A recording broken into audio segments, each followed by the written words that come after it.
tenir en compte que les manifestacions tenen dos càlculs. Un, diguem-ne, és el polític, l'altre és el matemàtic. El matemàtic consisteix a multiplicar àrea per densitat i surt la xifra de manifestants reals. I després hi ha el polític, que és que, per exemple, un París de Gràcia, que són 80.000 metres quadrats, hi ha 1 milió de persones, que és impossible físicament. Hem de partir de la base que totes les xifres que tenim a Catalunya, oficials, totes són mentida. De fet, les xifres oficials són mentida per definició, perquè tenen interessos, obvis.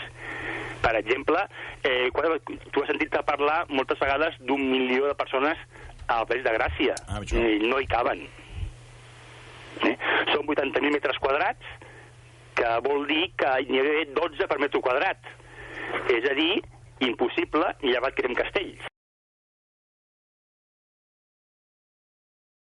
A Barcelona mai hi ha hagut cap manifestació d'1 milió.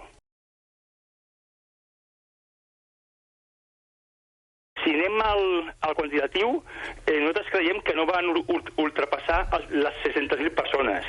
Perdó, són 400 quilòmetres, que vol dir 400.000 metres. Perquè si multipliques per 2 per cada metre que avances, són 800.000.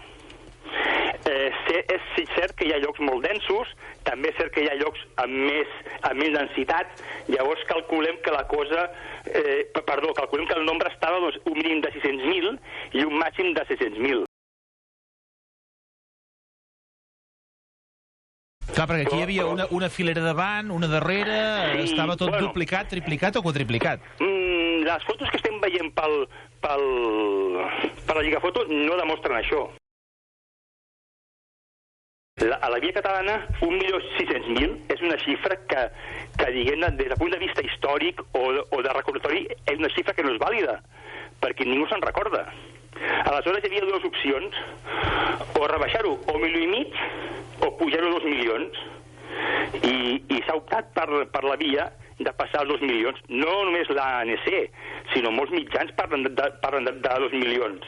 I polítics també parlen de 2 milions. Però on hauríem d'haver anat a parar per arribar a 2 milions? Home, doncs mira, s'haurien de fer ben bé 2.000 quilòmetres.